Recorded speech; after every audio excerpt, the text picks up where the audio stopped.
For the purposes of an opening statement. So we're here today to discuss the initial federal response to the March 26, 2024 early morning incident involving the cargo vessel Dolly and the Francis Scott Key Bridge in Baltimore, Maryland, which resulted in the subsequent collapse of the bridge. And I first want to acknowledge the 6 workers who sadly perished that morning.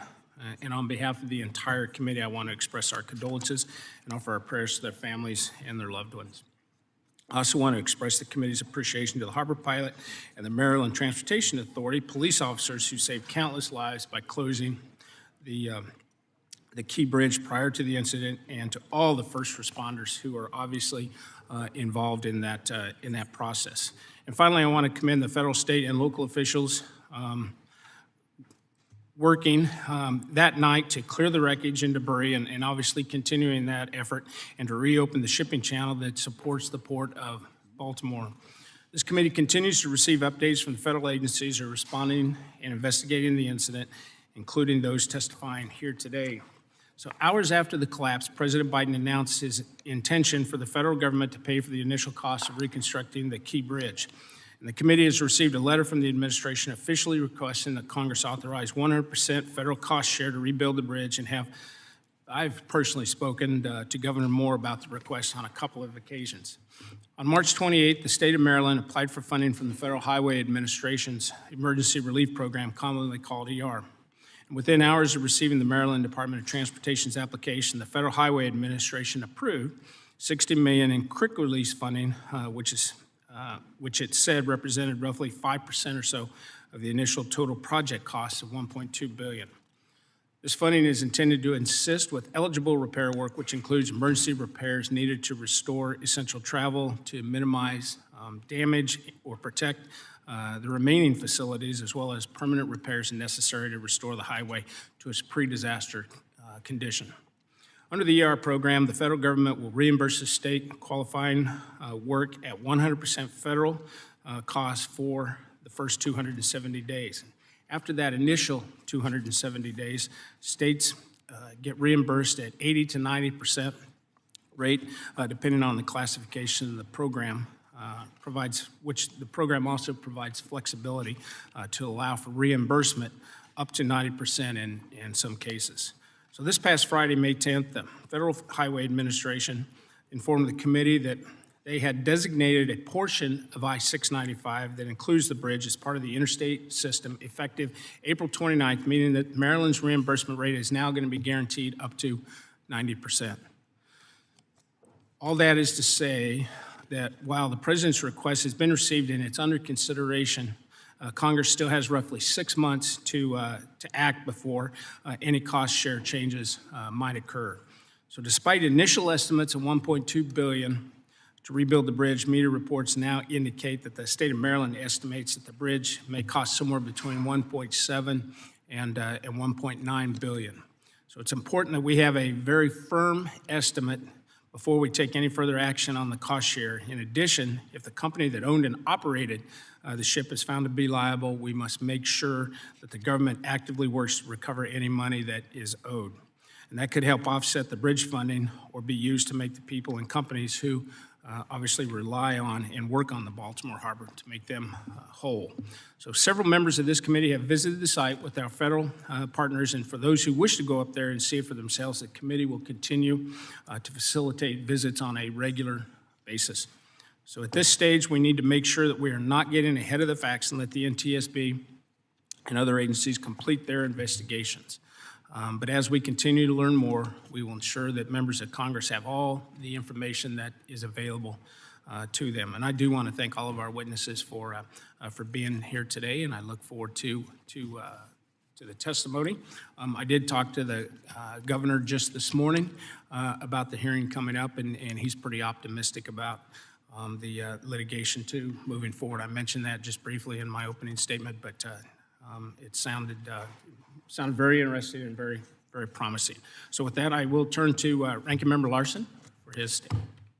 Thank you, Chair Graves, for holding this hearing. I want to thank each of the administration officials for joining us to discuss the Francis Scott Key Bridge recovery effort.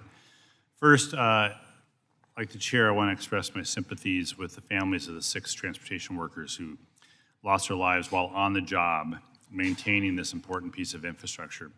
This incident is a reminder of why safety always has to be the top priority in transportation. Safety of workers, the traveling public, and the residents of communities adjacent to that infrastructure.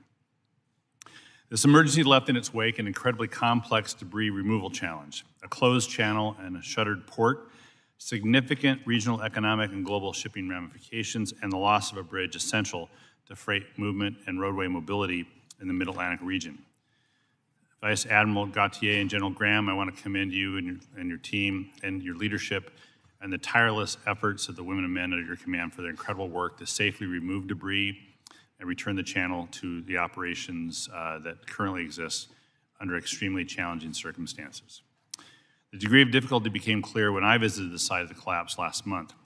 I want to thank the Coast Guard, the Corps, your state partners on the Unified Command, especially the Maryland State Police, for guiding many members of Congress in our various trips to witness the damage. I look forward to hearing the latest updates from you today on the status of the cleanup and the estimated timeline for the full reopening of the Channel and Port of Baltimore operations. I'm also eager to learn what resources and authorities the Coast Guard and the Corps will need from Congress as the full costs and impacts of the response become more concrete. The Coast Guard has expended significant fiscal year 24 operations and support funds to respond to this emergency, and we're grateful the Coast Guard always does what it needs to get the job done. Yet it's unreasonable to expect the service to absorb these response costs, which were obviously not budgeted for in advance, without impacting the Coast Guard's ability to perform other missions. So the service must be made whole. Similarly, the Corps, in responding to the emergency, has used fiscal year 24 operations and maintenance funds appropriated for the Baltimore Harbor and channels.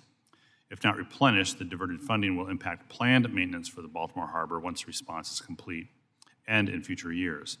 These amounts were not, however, sufficient to fund the response. And last week, the Corps announced a reprogramming of $20 million in unused funds to continue channel clearing work. This level of reprogramming is unprecedented and demonstrates, in the absence of supplemental funds provided by Congress for this cleanup, the budgetary juggling the Corps has to do to get the bridge out of the water and off the vessel so the Port of Baltimore can reopen. That juggling will continue. I urge the Corps and the Coast Guard to communicate to Congress early and often on what your needs are in this process, on your plans to ensure this work can finish uninterrupted, and to do so in a partnership with the legislative branch. Beyond the immediate response, I look forward to hearing from the Federal Highway Administrator, Bob, about the timeline to replace the bridge and the role the federal government is playing in aiding that process. Congress established the Emergency Relief Program in 1958 as part of the Federal Highway Program to provide for the reconstruction of highways and bridges in the event of a disaster. Congress understood that a state could not be expected to cover the costs of an unforeseen emergency loss of infrastructure out of its annual road budget. That's still true today. Maryland transportation officials estimate it will cost up to $1.9 billion to replace the bridge. Frankly, there's a lot of estimates out there, and it's a broad range, so I really wouldn't call them estimates at this point, frankly. So while USDOT has provided $60 million in ER funds to date, we do know that's a fraction of the total need. Prior to the collapse, the Key Bridge carried 34,000 vehicles a day. Traffic diversion is increasing vehicle crossings in the Fort McHenry and Harbor tunnels by 18%. And truck drivers carrying hazardous materials currently must add 25 miles to get through Baltimore via alternate routes, including communities that did not expect hazmat trucks to be going through them. This committee has a role to help rebuild this critical economic artery quickly and efficiently, including ensuring the project can advance without a cost share from Maryland. Finally, I want to welcome back Committee Chair Hamady. Congratulations on your reconfirmation last night. The NTSB's thorough investigation of this catastrophe will help answer questions about how to prevent future elisions, shore up bridges, save lives, and protect our critical infrastructure. I look forward to what Chair Hamady is able to share about this incident based on the NTSB's preliminary findings, which was released yesterday afternoon, I believe. So thank you to each of our witnesses. I want to thank the chair for calling this hearing today, and look forward to what you all have to say. With that, I yield back. So I'd ask unanimous consent that the witnesses' full statements be included in the record, and without objection, that is so ordered. I'd ask unanimous consent that the record of today's hearing remain open until such time as our witnesses have provided answers to any questions that may be submitted to them in writing, and without objection, that is also so ordered. And I'd also ask unanimous consent that the record remain open for 15 days for any additional comments and information submitted by members or witnesses to be included in the record of today's hearing, and without objection, that is so ordered. So your written testimony has obviously been included in the record, so the committee asks that you try to limit your oral remarks to 5 minutes. And with that, Vice Admiral Gautier, you are recognized for 5 minutes. Thanks for being here. Thank you, Chairman Graves, Ranking Member Larson, distinguished members of the committee. Good morning. Thank you, first off, for your kind words about the Coast Guard in your opening remarks, and I appreciate the opportunity to testify before the committee. In the early hours of March 26, the container ship Dolly struck and collapsed the Francis Scott Key Bridge. 6 individuals lost their lives. Baltimore lost a landmark part of its skyline, and the region suffered a blockage of a crucial waterway. We continue to honor the memory of those victims. Today, at the 51-day point, over 6,000 tons of steel and concrete have been removed from the wreckage field. Access has been restored to the Port of Baltimore, with more than 35 large commercial vessels sailing through a limited access channel, and 375 additional commercial and recreational vessels have used 3 shallower temporary access channels, the first of which was established just 6 days after the bridge collapse. The hazardous materials aboard the motor vessel Dolly were stabilized, as was the ship itself. And I'll report today that Unified Command believes that the Dolly will be able to be refloated and removed from that site early next week is what they're looking at. Particularly notable, countless complex steps in this operation have been completed without a single worker injury. These monumental efforts were made possible through the exemplary unity of effort of the Unified Command, rapid mobilization of personnel and resources, strong coordination, and trusted partnerships. The Unified Command formed within the first few hours per the National Response Framework, our national doctrine for response to disasters and emergencies. The Coast Guard, Army Corps of Engineers, Maryland State Police, Maryland Transportation Authority, Maryland Department of the Environment, and Witt O'Brien's, which represented the owners and operators of the Dolly, have effectively leveraged each other's jurisdictions, authorities, and capabilities to get us where we are today. The Coast Guard is proud to be part of this response. Our women and men serve on the front lines of a nation whose economic prosperity and national security are inexorably linked to our maritime transportation system. We exercise 6 of our 11 statutory missions in this response, from the early hours of the search and rescue response to restoring vessel traffic by setting aids to navigation. The Coast Guard's broad authorities position the service to coordinate activities to assure the safety, security, and stewardship of our waterways, but we're also successful through partnerships and continuously exercising, operating, and coordinating with federal, state, and local industry partners. And one prime example, Chairman, you mentioned, is the fantastic work on the quick notification by the pilots to the MTA dispatch, which inevitably saved countless numbers of lives. But the work is not done. The Unified Command remains sharply focused on the full restoration of the MTS.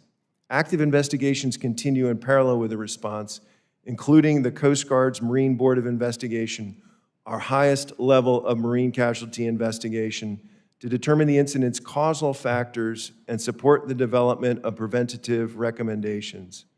Our investigation is in cooperation with the NTSB, which has taken the lead on the safety investigation, and the Coast Guard investigation is also moving concurrently and separately from the Department of Justice's criminal investigation.